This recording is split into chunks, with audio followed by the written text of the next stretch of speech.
The following podcast has been primarily abstracted from the executive summary of Joint Publication 1-0 entitled Personnel Support to Joint Operations. Joint Publication 1-0 Personnel Support to Joint Operations provides a discussion of personnel support roles and responsibilities, outlines the organization, functions, and principles of personnel support, discusses manning of a joint task force headquarters. Integrated personnel support is a vital component of operational readiness and, when executed properly, becomes a combat multiplier for the joint force. To accomplish this, service components must resource personnel requirements in a timely manner. Personnel support roles and responsibilities. The Secretary of Defense establishes policy, assigns responsibilities, and prescribes procedures for personnel readiness issues as they apply to all members and components. The Chairman of the Joint Chiefs of Staff, in consultation with the other members of the Joint Chiefs of Staff, provides advice to the Secretary of Defense on manpower and personnel issues and the force structure required to support attainment of national security objectives. The services have responsibility for providing personnel support to their forces. Combatant commanders exercise combatant command authority over assigned forces.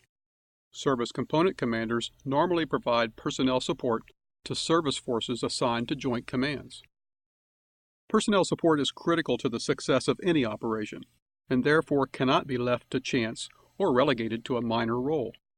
Ensuring the proper planning and execution of personnel support activities are a Joint Force Commander responsibility and must receive high priority. The Joint Force Commander and the Manpower and Personnel Directorate of a Joint Staff, J1, continually maintain visibility of personnel issues to adequately sustain the force and maintain readiness. Through the contingency and crisis action planning processes, the J1 assists the Joint Force Commander in selectively tailoring a unique package of personnel programs for every joint operation.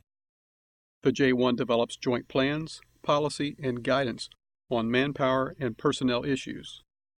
Additionally, the J1 coordinates manpower and personnel support to ensure success of ongoing peacetime, contingency, and wartime operations.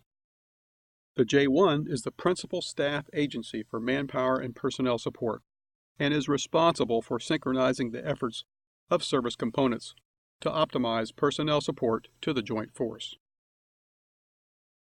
To do this, J1 has primary responsibility for manpower management, personnel augmentation, joint personnel training and tracking activities,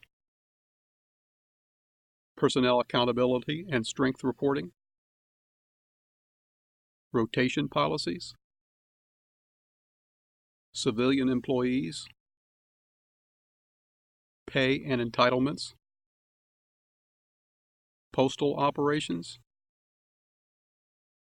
morale, welfare, and recreation, casualty reporting, and awards and decorations. In addition, the J1 provides support and assistance to the Office of Primary Responsibility with regard to reserve component call-up, stop-loss, non-combatant evacuation operations, non-combatant repatriation, personnel recovery operations, and detainee operations. Furthermore, the J1 must be fully involved in all phases of contingency and crisis action planning to support effective planning for personnel support to joint operations, thereby leveraging the joint force's ability to accomplish the mission. A Joint Force J1 may be organized into, but not limited to, the following 4 areas. Personnel readiness provides plans, policy, and guidance on joint personnel issues to include oversight of joint personnel operations. Manpower provides policy oversight on joint manpower and management of joint forces and U.S. contributions to multinational military organizations. Personnel Services administers internal staff, DoD civilian, and military members of the Joint Force.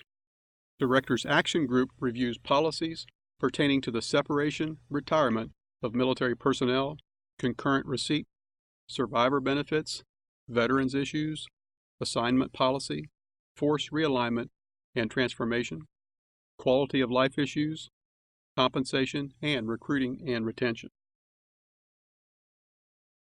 Manning a Joint Task Force Headquarters.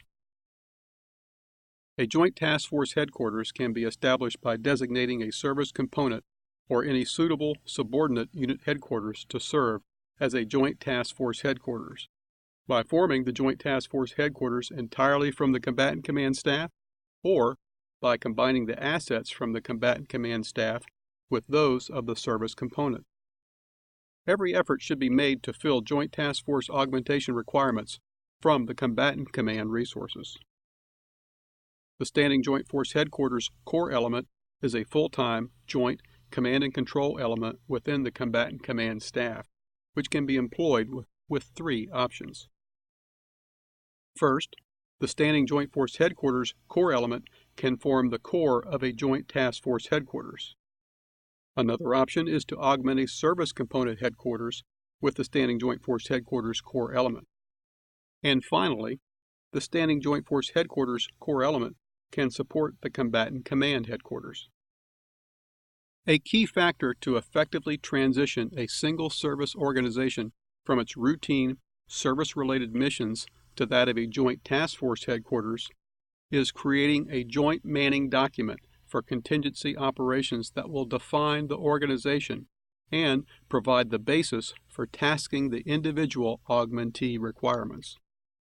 The Joint Task Force Commander, in concert with the establishing commander's staff, develops and organizes a draft Joint Task Force joint manning document that will be forwarded for the supported establishing commander's validation and approval. This document provides the baseline for Joint Task Force Headquarters staffing and is used for strength reporting, personnel accounting, awards eligibility determination, base support, and a host of other services and functions. The end product of this coordination will be a validated joint manning document, listing positions by paragraph, line number, duty title, grade, branch of service, skill specialty code, security clearance, and special remarks. Once the tasking message is released, the Joint Task Force Joint Manning document becomes an official document, the maintenance of which is the responsibility of the establishing command J1. This concludes the Joint Publication 1-0 Personnel Support to Joint Operations Executive Summary podcast.